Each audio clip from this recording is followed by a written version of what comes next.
There's a great book by a guy named Glenn Scrivener, who we're actually bringing over. He lives in the UK. He runs an organization called Speak Life. And we're bringing him over in November to speak at a conference we're running in Ontario. And he wrote a book called The Air We Breathe. And he goes through a number of these things historically where he talks about how Christianity is actually it's the progenitor of a lot of these things that we just assume within modern society. And one of the things he highlights is consent. Consent is a Christian ethic in the sense of, if you look at ancient cultures, whether like sexual consent? Yeah. Okay. The idea that this should be consensual. Like I mentioned before, right. You know, the whole idea of there not being a natural way to say a male virgin, but 25 ways to say a female prostitute. Like that was the Roman ideal. And that was just normative, and it was seen as just the neutral position. Whereas Christianity always looked at that and saying, like, those women have value and purpose and meaning. They bear the image of God. And so they need to be both protected and valued and seen as equals. What about Judaism, which wasn't, you know, the Holy Roman Empire? They had their own sect as well. Yeah, I mean, I think this ethic sits at the heart of what Judaism should be, but things definitely go awry. We don't always do this well. And that's what Jesus, a lot of the time, criticizes, is the Sermon on the Mount in Matthew chapter 5. A lot of it is about this, where he says, you have heard it said, but I say. And so he looks at the law, and it sounds like he's correcting the law, but that's not what he's doing. He's actually going back to the intention of what the law meant. So when he says, you have heard it said, do not kill your brother, but I tell you, anybody who has hatred in his heart for his brother has committed murder. He's not saying that, you know, if you hate your friend that you're actually committing murder, but he's getting to the heart of the issue of what the law actually meant. Like the purpose of the intention of these things communicate ethics and values before they actually communicate prescriptions of how things should actually be. And part of the problem was that you had these sects, S-E-C-T-S, not S-E-X, that I mentioned before, like the Pharisees and the Sadducees, who were hyper-religious. And Jesus looks at them and he says, hey, you're tithing your like mint leaves. That's stupid. That's missing the point of what tithing is about. Like stop going so into the specifics of the law where you're actually missing the forest for the trees.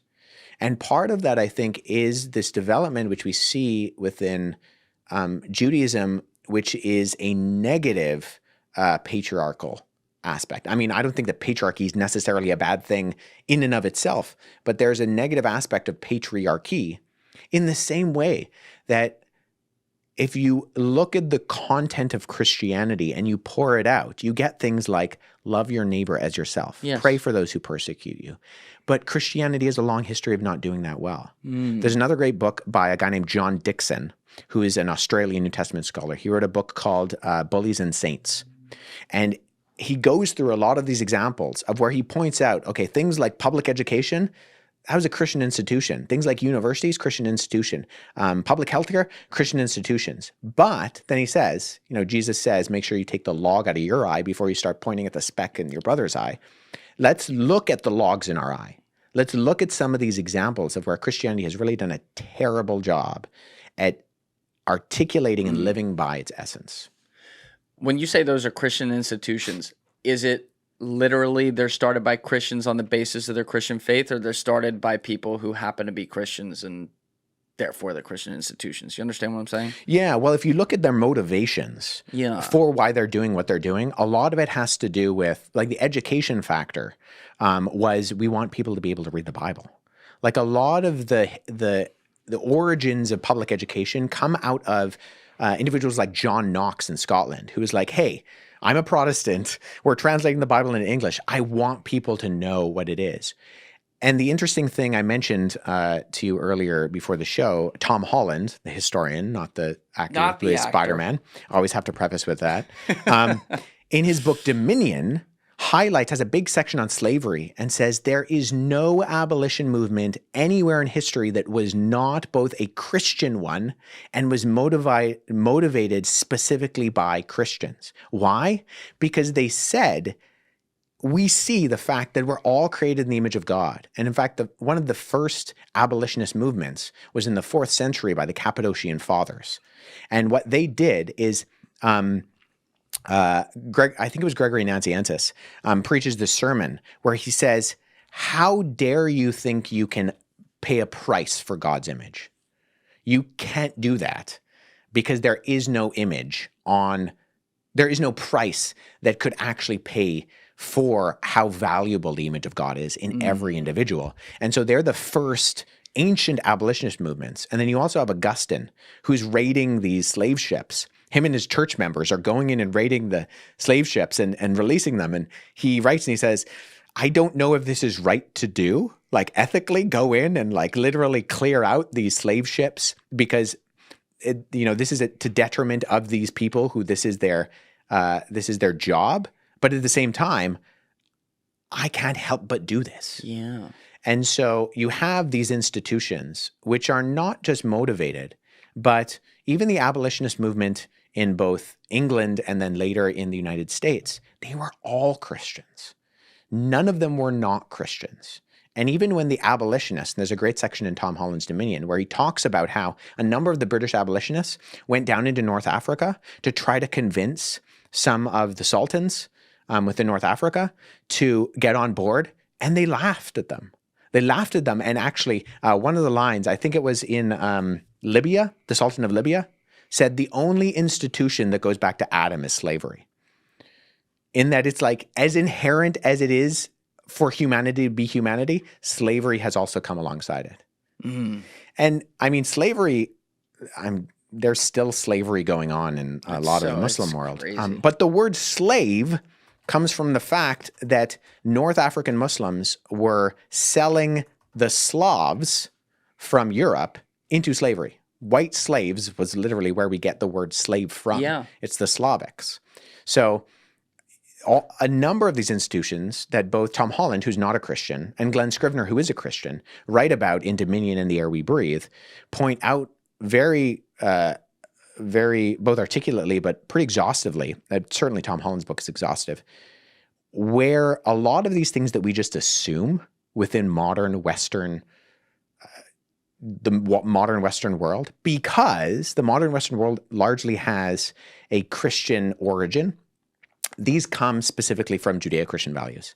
You're not getting it from Islam. You're not getting it from ancient Roman paganism or European paganism. You're not getting it from Hinduism. You're not getting it from Buddhism. This is specifically predicated on the idea that humanity has self-worth, intrinsic worth, not extrinsic worth. Well, at the center of this is the uniqueness of Christianity from a cultural perspective. And what I mean by that is, let's look at the three most recognized religions, right? Christianity, Judaism, and Islam. Mm-hmm. Judaism is also a race, right? Islam does exist now across some different races, but it's highly, highly centered on, say, the Arabic world and near that. Christianity, in part, I think, because of its birth and the timing of its birth, considering the ancient Roman Empire comprised of a lot of different places with different cultures and races, and then the idea spread throughout that empire and then beyond. Christianity doesn't have a race. Christianity represents everything. So when we look at the humanities and let's say more modern history, like especially like, and by modern, I mean like the last 500-600 years, especially where the world is spread and globalized, the New World, America, and the West forms and things like that, you're gonna have such a downstream effect culturally of, say, the Christian church inevitably because it's spread so far and wide across many different, literally racial cultures. For sure. Yeah. And it's transcultural in that sense. And this is why you have Korean Christians and you have Nigerian Christians and you have French Christians and you have Indonesian Christians and Canadian Christians, is because it transcends any one religion or one ethnicity or geographical location. And that was partly confusing to a lot of the ancient world. But like I mentioned to you before, there was this moment early on in in Christian history, in the book of Acts. They get together and they have to decide, okay, if you believe in Jesus as the Messiah, if you've accepted him as your Lord and Savior, do you need to convert to Judaism?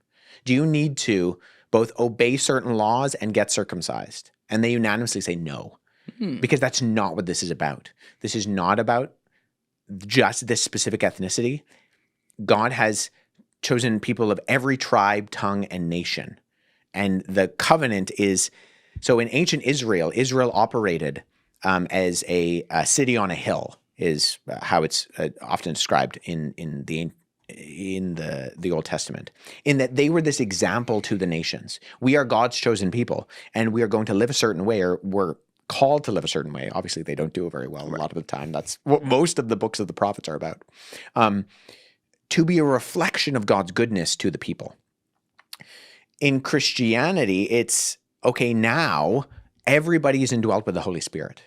So we are not relegated to a particular area or a temple or a country or an ethnicity. It's beyond that. It's bigger than that. God's mission, which was always the intended mission, transcends those things. Those things that we look at in ancient Judaism are pointing to what is the greater fulfillment. This, in the New Testament, there's a book called the Book of Hebrews.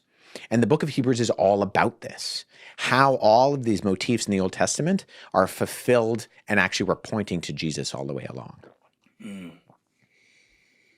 This is the kind of thing that, like, we could go down every tangent, like every 5 seconds with what you say, because there's so many pieces of history and evidence that we gotta run through to buttress it. And like, I'm really amazed by the scope of your knowledge on this stuff. And I think we mentioned it earlier, but just to be clear for people out there, you're proficient in multiple languages, including ancient Greek. What else? Well, they're all dead languages, so I don't know if that counts for anything. That does count for Nobody something. speaks them. But so people spoke them in the past. So you they can study did, it. yeah, they did. And we can debate as to how they actually pronounced it, because we have no idea.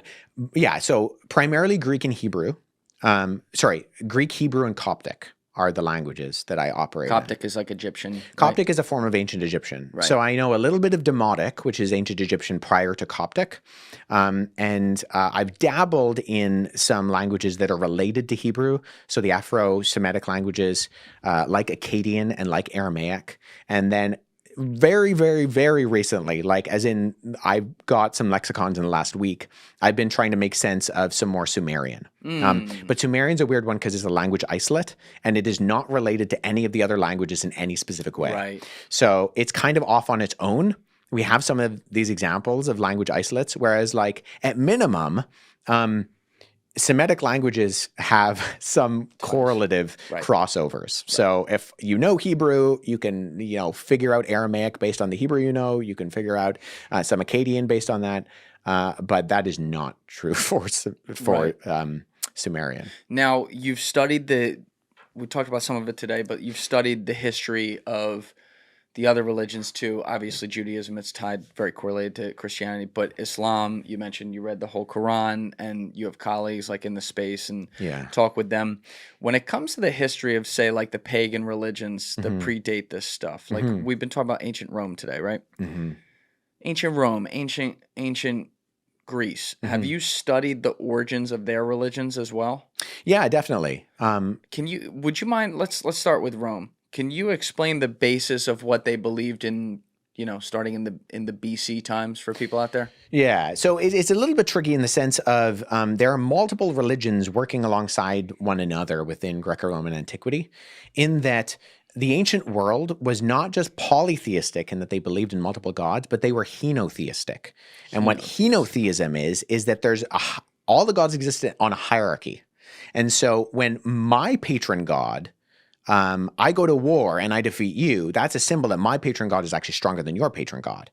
And some of our gods could actually be the same gods by different names. So Zeus and Jupiter, there's a lot of crossover between Greece and Rome because the idea was, within a henotheistic worldview, that they were actually the same gods. We just called them different things. And maybe we have some different articulations of different stories. And we have good evidence for this, obviously. Yeah, and they totally had no problem with going in and doing things. So I was in Egypt last summer, and if you go to Luxor in the one of the quintessential temple of Luxor.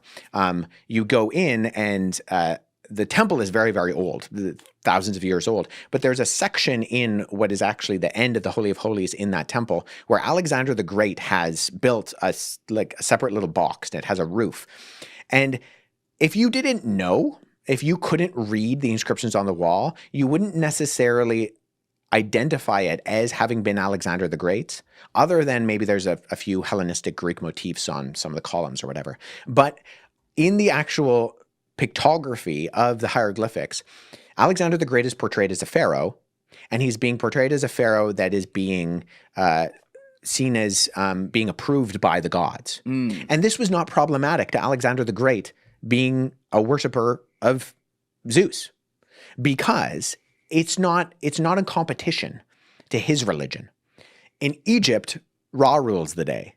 In Greece, Zeus rules the day. So when you're in Egypt, you just give homage to the fact that the god of Egypt is, the way you convince everybody that you're the king is then you portray yourself as being approved by said gods. So this was just how the ancient world operated. There are multiple gods. There were even house gods.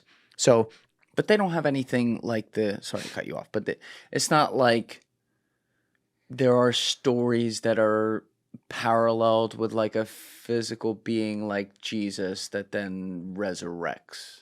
No, not in the same way. So any of the so this is an idea that's often referred to as Jesus mythicism, that the idea of a God being virgin born and having 12 disciples and then being crucified and rising from the dead on the third day, that this is just all, it's a parallel to other ancient gods like Attis or Mithras or Osiris and so Jesus mythicists draw these parallels that actually, if you read the documentation, don't actually exist. There is no example of all those things within these other gods. And even the closest thing, if you want to say that Osiris was resurrected, well, okay, maybe, but the story is that he's cut into a whole bunch of pieces. He's thrown into the Nile River, and his wife Isis goes and collects all of his body parts, except for his penis. She can't find the penis because it's eaten by the Oxyrhynchus fish in the Nile. And so she creates a wooden penis, and then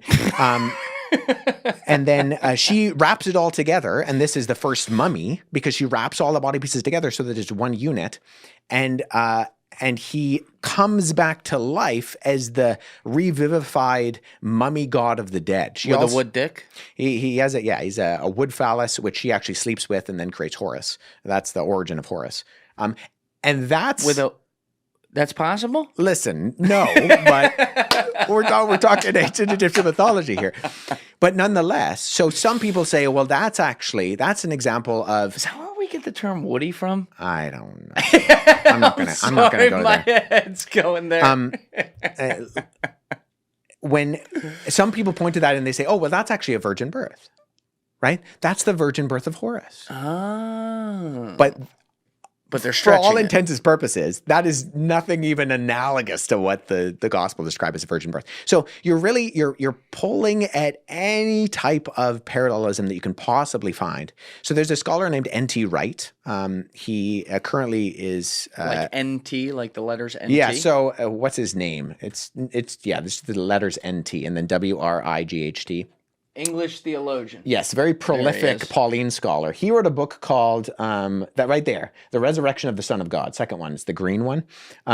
He goes 150 years before Jesus and he goes 150 years after Jesus, and he tries to find any parallels in any other ancient pagan stories. What do you find? Nothing. There's nothing analogous. Now, but this guy is a Christian, right? He is a Christian, yeah, but he's a pretty prolific historian. Right. But there could be like a bias there, hypothetically. There could be, but I think it's related to the fact that the ancient world thought that resurrection was nonsensical. So anything that you could think of as a resurrection, like Osiris being the mummified god of the dead, I mean, he doesn't even actually leave the realm of the dead. He's relegated to the land of the dead at that point. So using that as an example of the resurrected Jesus who comes back in a new glorified body that is real, where he talks with his disciples, he eats fish, they touch him, they speak with him. This is sometimes referred to as multivalent experiences, where it's not just them seeing him, but they actually touch him, they eat with him, they speak with him, they walk with him, that kind of thing. To say that that is the exact same thing as what happens to Osiris is pretty ridiculous. It's a stretch. Yeah. And I think this goes part and parcel for every other example that you can find. Now, there are some parallels, obviously, but the parallels that match up are just broad examples of Horus gets in a boat and Jesus gets in a boat. And you're like, okay, well, I can agree with that one. Some of these people are called the Great Shepherd. Okay, well, the shepherd was a common motif in ancient Near Eastern society, so I'm fine with that one. But it's when you go to the particulars of virgin birth and what that means within Christianity, very specifically, having 12 disciples, being baptized by John the Baptist, who is his cousin, which is another thing that actually Josephus mentions, is John the Baptist. And yeah, there's some interesting stuff in Islam with John the Baptist too. Sure, right? Yeah. So all of these very specifics about Jesus' life, I can agree on a lot of parallelisms that are at best cursory, but it's the differences that make the difference. And when we're really getting down to the specifics, do you know what the Texas Sharpshooter fallacy is? No.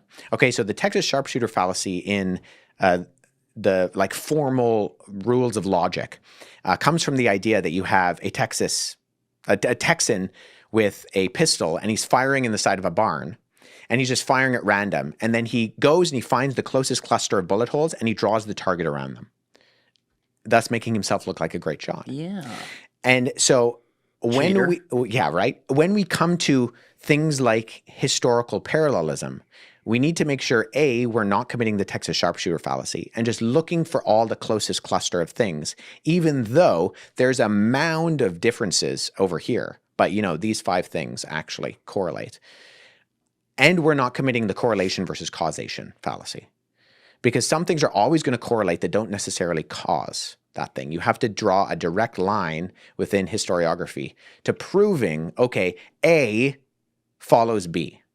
And that's really hard to do in the whole Jesus mythicist theory. Never mind the fact that there's a whole field of study called the discipline of the historical Jesus, or historical Jesus studies. And what's this? It's a form of historiography that's not necessarily a believing Christian one. There's a journal of the historical Jesus, which has both believing and non-believing scholars that publish in it. But all of them believe in the historical Jesus and have actually published pretty widely on dismantling all of this Jesus mythicist stuff, because it just doesn't add up. Wait, maybe I'm misunderstanding what you're saying, but Jesus of Nazareth is a historical character. That's proven fact. Whether or not you believe every single thing that's written down in text, that's up for debate and stuff. For sure.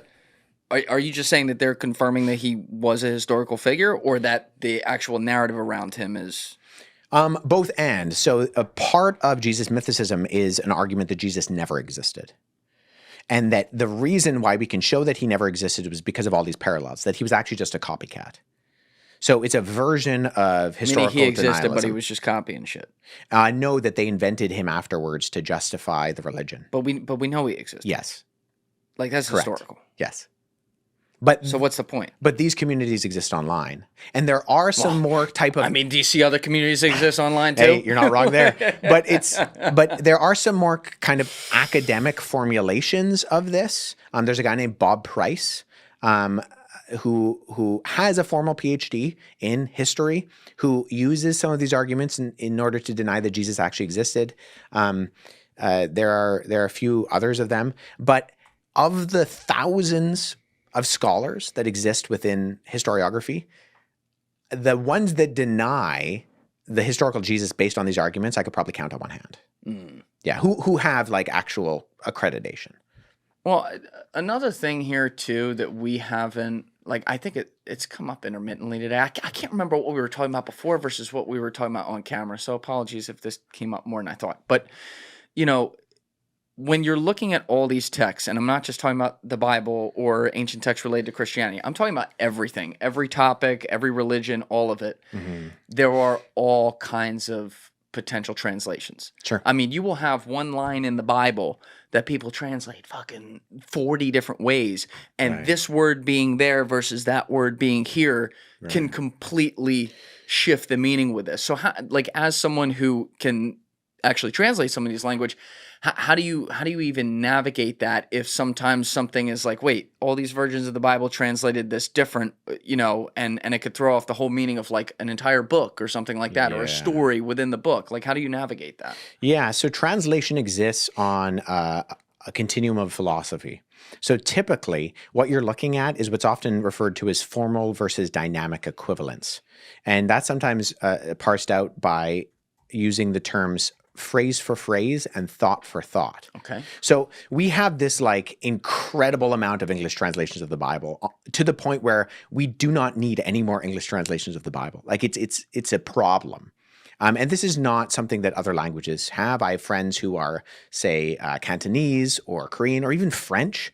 They only really have a handful of translations in their language. In English, we have just so many. And this is, it's an epidemic of the fact that a lot of scholarship has existed in the English-speaking world for a long, long time. But they exist on this continuum of getting the thought for thought or the word for word, in that if you have said number of words in the Greek or Hebrew, you're trying to render them in that number of words in English. Now, that's not always possible. And even the most like literalistic translation is going to have to deviate from that at some point.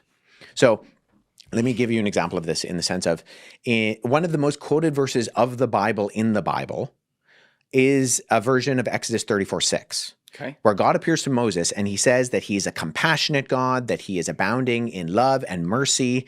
And then in the Hebrew, it literally says, and I am long of nose.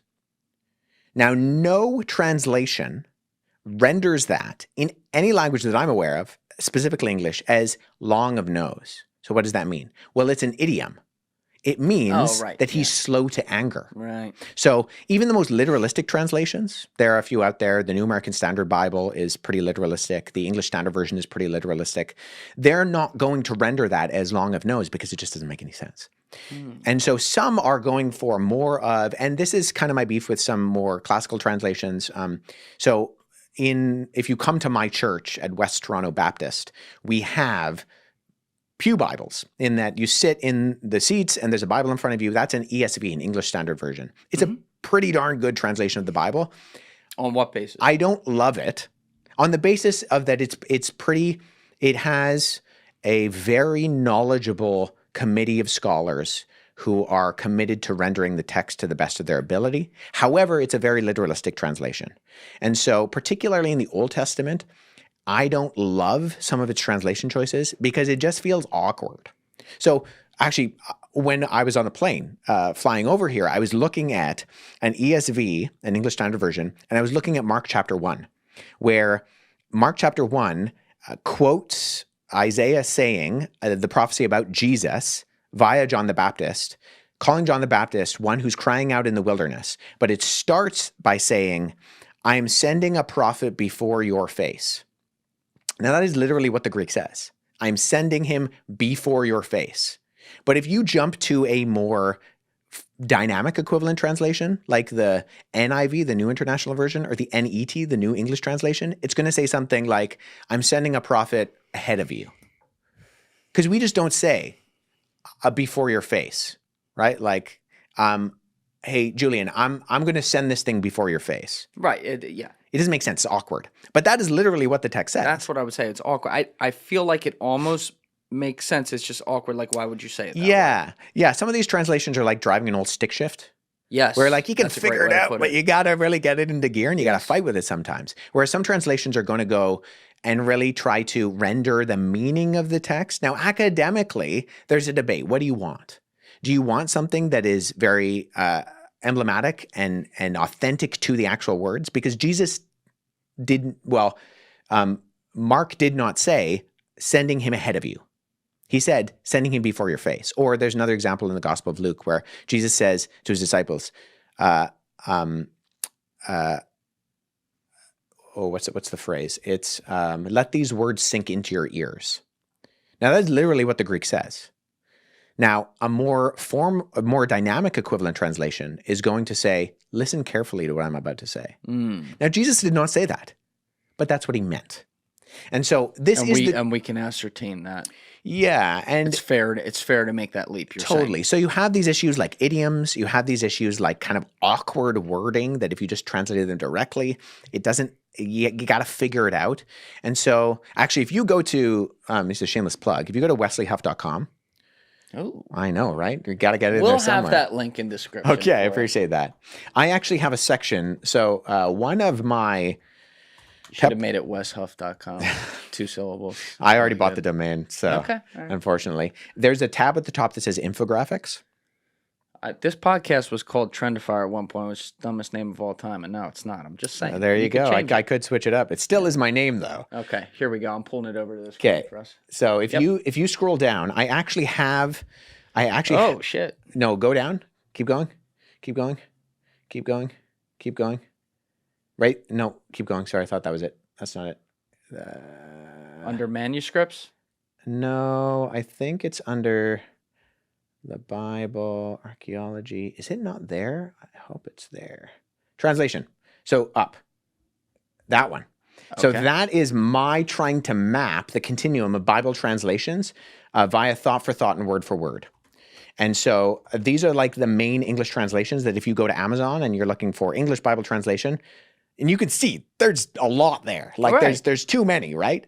And so it exists on this continuum of dynamic and formal equivalence.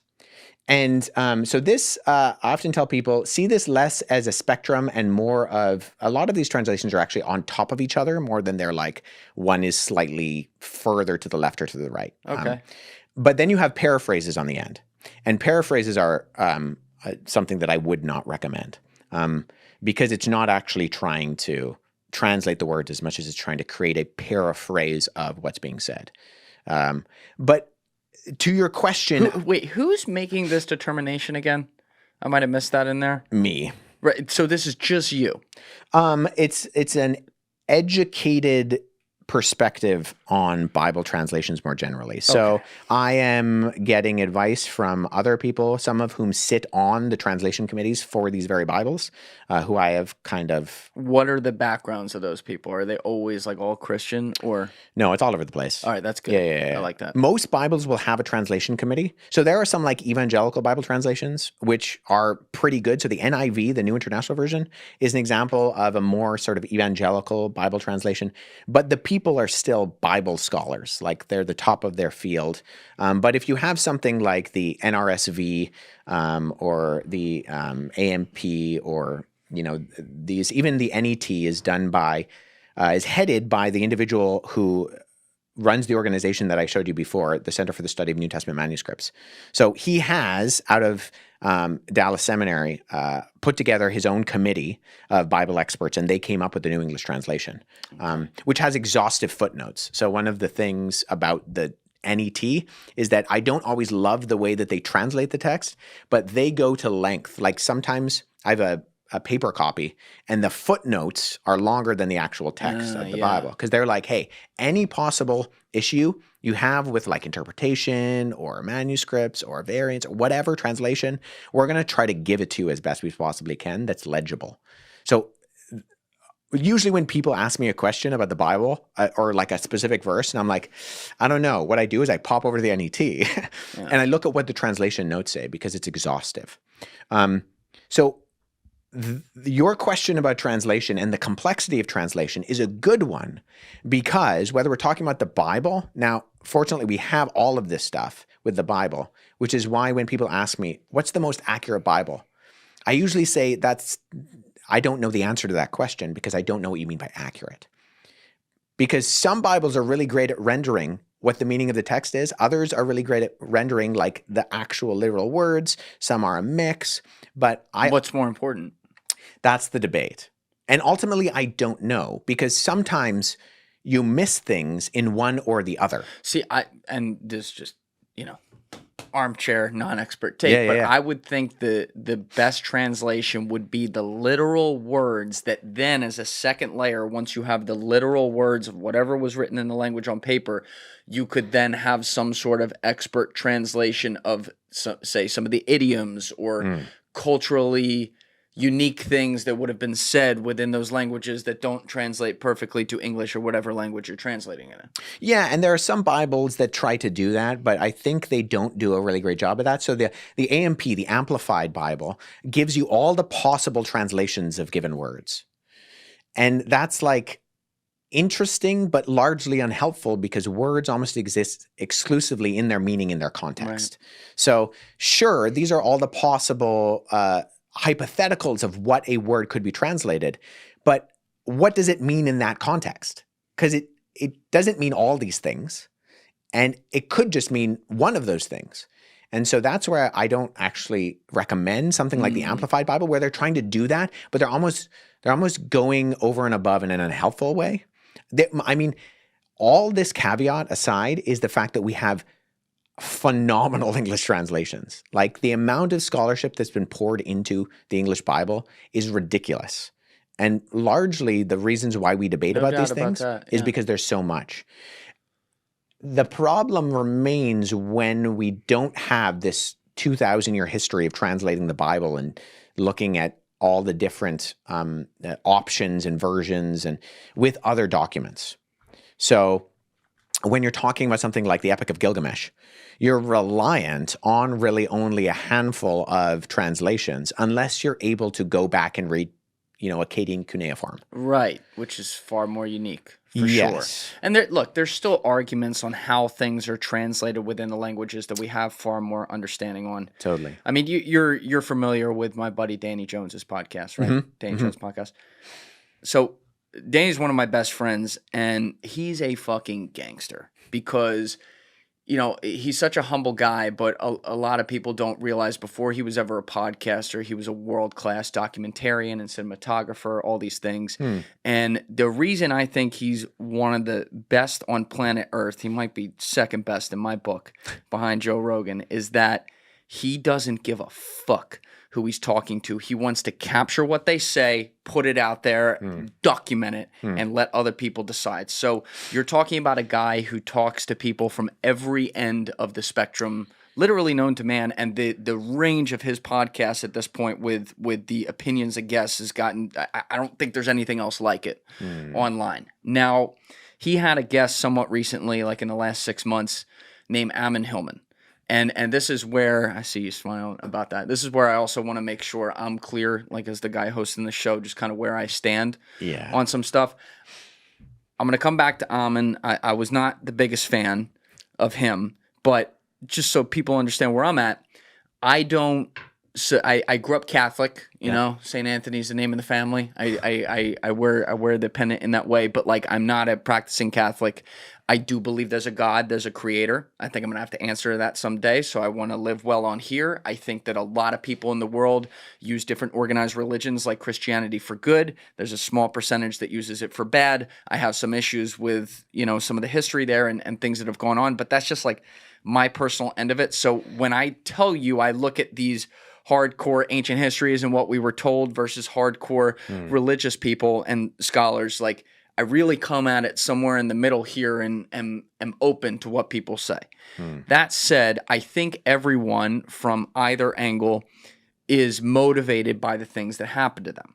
So to bring this back to Ammon, this is a guy who, to empathize with him, has been attacked mercilessly for years by structures up to and including the literal Catholic Church, where, they got him kicked out of jobs and shit like that. Right. And at the base case, as someone on an expert of languages, there's no doubt that he has a massive understanding. It doesn't mean he's right about everything, but he has a massive understanding of ancient languages and certain parts of that very few, if any, people study. There are guys like Brian Marescu who talk about and have cited him before and talk about what a brilliant guy he is.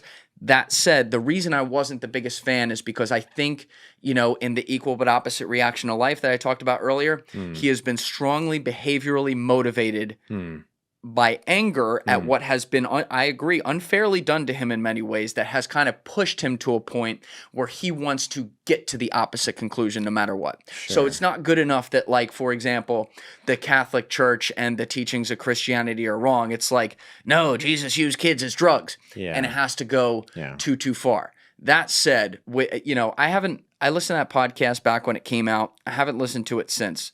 So there were a lot of things in there. I'm a little hazy on some of the stuff. I know you've gone through that and whatever, but what were some of the biggest points of contention that you felt you had evidence against that he made from, let's say, like a translation basis in there? Yeah, that's a good kind of segue within this conversation, because Ammon does have a very specific level of expertise, and he's very proficient in classical Greek as it relates to medical texts. Now, classicalism, in terms of ancient Greek literature, is huge. I mean, there's a wide spectrum of all sorts of things that fall into classics. Everything from like Plato and Xenophon to these medical texts that individuals like Ammon are dealing with.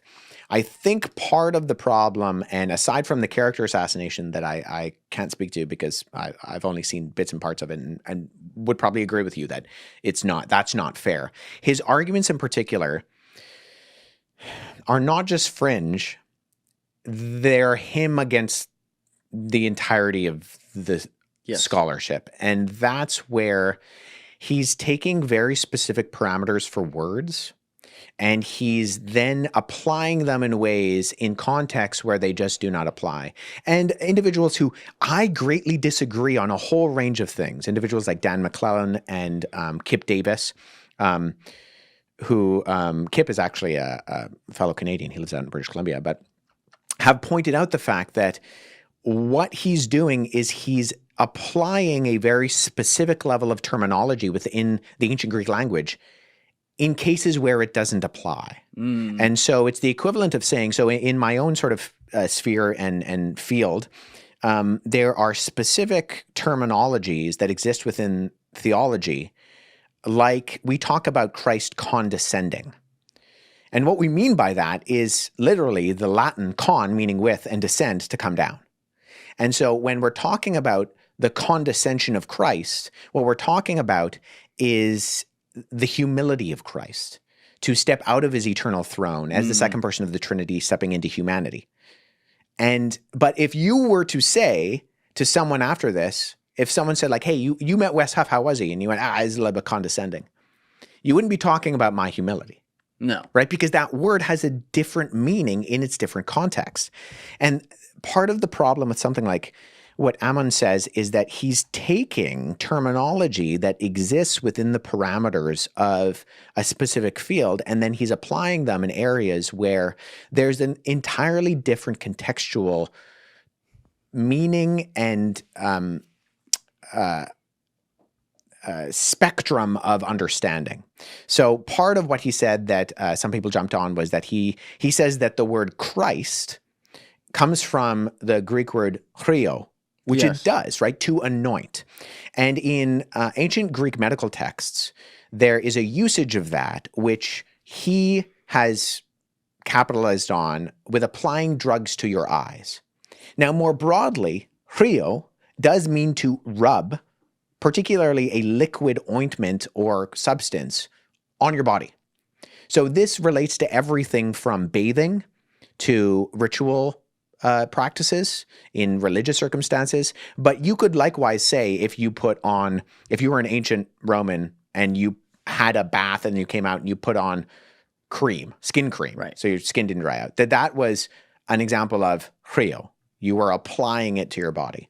Well, within the religious connotation of Christianity, it is the translation of the Greek word Mashiach, Messiah, which likewise means anointed one, right? There were multiple anointed ones in the Old Testament. It was just a word that was referred to priests or kings and had a very specific connotation in the Mashiach, who would come and be different. And the Greek translation of that, which both the Greek translation of the Old Testament and in the New Testament both use, is Christ. Why? Because it means anointed one. So Ammon takes that and he says, well, in this very specific instance, in this stream of classical medical literature, it means to apply a drug to your eyes, specifically in related to not the bot fly. What does he say? He relates it to a fly.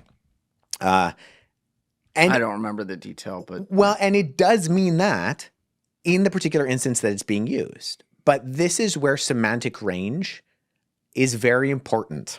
And this is the problem that some others have. Yeah, should we pull up this clip, by the way? Sure. Just so there's context. I think I have it. I just want to see so that because I want people to follow along with what you're getting at here. So this is. Let me turn this bad boy up. Hold on. Right. Christ. What is the Antichrist? What is the Christ? If you have to know the Antichrist, you have to know the Christ. Right. It's a Greek word For applying a drug to your eyes so that they may be open. That's what the Christ means in Greek. Yes, it's from the verb chrio, to be stung by the gadfly. Who's the gadfly? It's a state of mania. They call it in Greek oistromania, to be in an altered state. Right. It's a thing they had going on. Remember, they have orgies and stuff like that, so you better buckle up. Okay. So that and that's kind of what you were just getting at with what he says there. But you're saying that like he's stretching some of his knowledge on the pharmacological history of language and bringing that into, say, Jesus's lexicon and how he says things. Yeah. You know? So there's two sort of terms that are used specifically within biblical studies, but this applies to anything within the ancient world where we're trying to come up with translations in deriving meaning. The first is there's a discipline called hermeneutics, and hermeneutics is this interpretation. It's the methodology of interpretation that we use on a particular text. Before hermeneutics is exegesis. And exegesis is a Greek word that literally means to bring out, right? The opposite would be eisegesis, to read into. So when you're exegeting something and you're looking at an ancient language, you're trying to get at the author's intention by different levels of contextual application. So there's immediate contextualization, there's document contextualization, there's historical contextualization. Unfortunately, what Ammon is doing is he's confusing and conflating whole realms of how we do interpretation of ancient languages and how those operate within a specific context. So in the biblical documents, Christ has a very specific meaning and application. That doesn't mean that chrio does not mean applying a drug to your eyes that you may see. That's not what anybody is saying. Now, I don't think anybody who reads classical Greek would say that that's not true. It's just that that's what it means in a very specific instance, right? I could talk about the right to bear arms, and I could be talking about firearms, or I could be talking about a grizzly bear, right? And talking, you know, So you're saying it's cherry picking. It's not even that it's cherry picking; it's broad brushing. It's broad brushing to in a way that I think it's very clear that Ammon has a lot of proficiency in classical Greek. Yes. But he doesn't appear to have as much of a proficiency in Koine Greek, which is what the Bible is written in. So Koine means common. So if you read something like, so when I was doing my language exams as part of my entry to my PhD program, I had to do a series of different exams that span different levels of competency. And one of them is I had to translate a section of this ancient writer, Xenophon. Xenophon wrote a biography of Plato, and then he wrote a number of other philosophical exercises that are very important. Xenophon's Greek is very, very different and far more complex than something like the Gospel of Mark. And even in the New Testament, the Greek spans between very simple and very complicated. So the Gospel of Mark, actually I mentioned earlier, when Luke says that he's writing up an orderly account and that others have written accounts, he's implying that there are accounts that are not orderly And I and a number of other scholars think he's actually referring to Mark, because if you read Mark in Greek, it's very, very simple. It's almost written like a child. It has what's called parataxis formulations. Parataxis? Yeah, so children, when they say things, like my son will say, Daddy, and then I went to the park, and then I got on the slide, and then I, and then. Mark continually says the phrase kaiuthis, and immediately.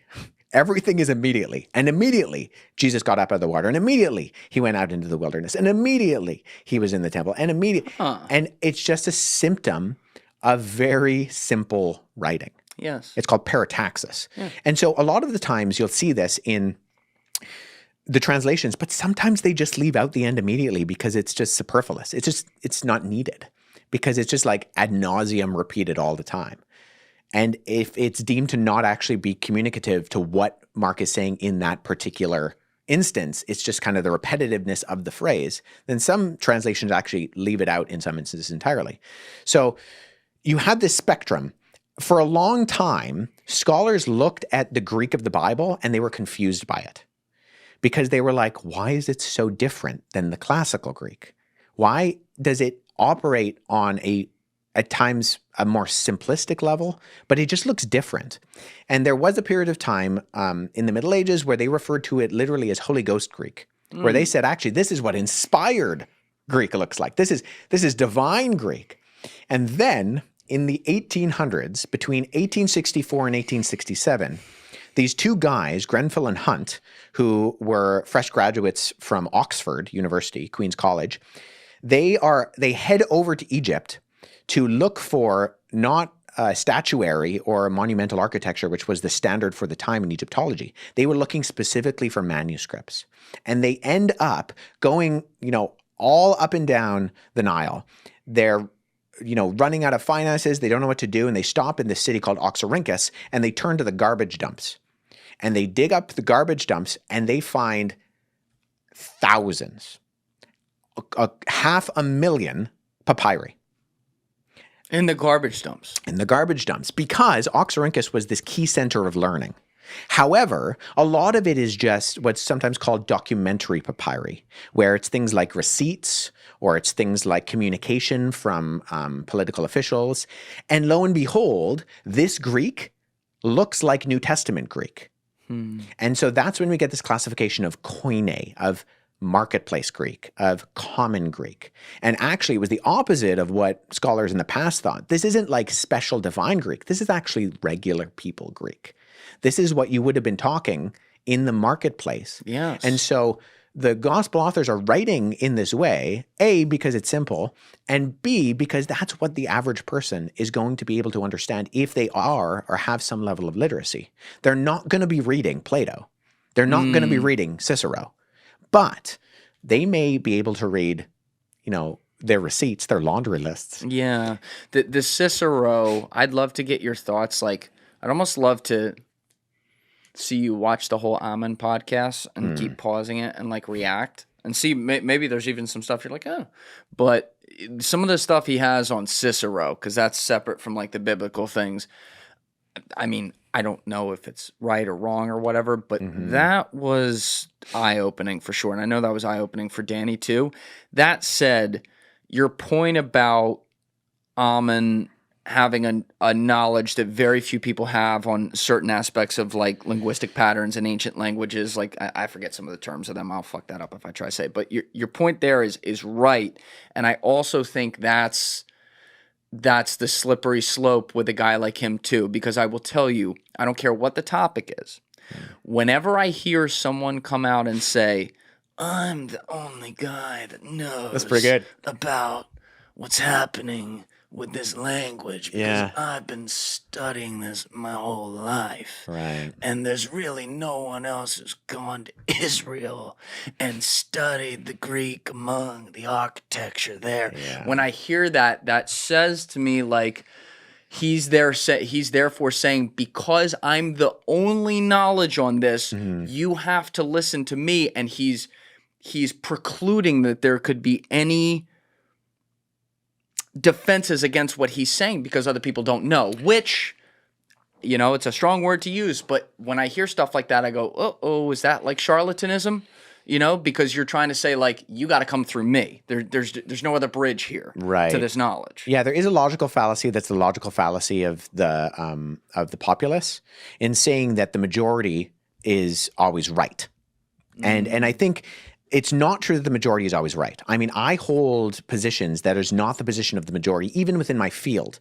But it's a matter of then do you have good evidence to push back against the consensus? Because I'm fine with people holding fringe views. I hold a bunch of fringe views. The fact that I date the Gospels, Matthew, Mark, and Luke as early as I do is not the consensus within my field. However, I think there are good reasons to do that. And unfortunately, there are positions within Ammon to give him the credit where it's due in saying he knows classical Greek and in a particular vein incredibly well. However, he then extrapolates that and says, this expertise allows me to make conclusions like the Greek translation of the Old Testament is not a translation, it's the original. And the Hebrew is the translation.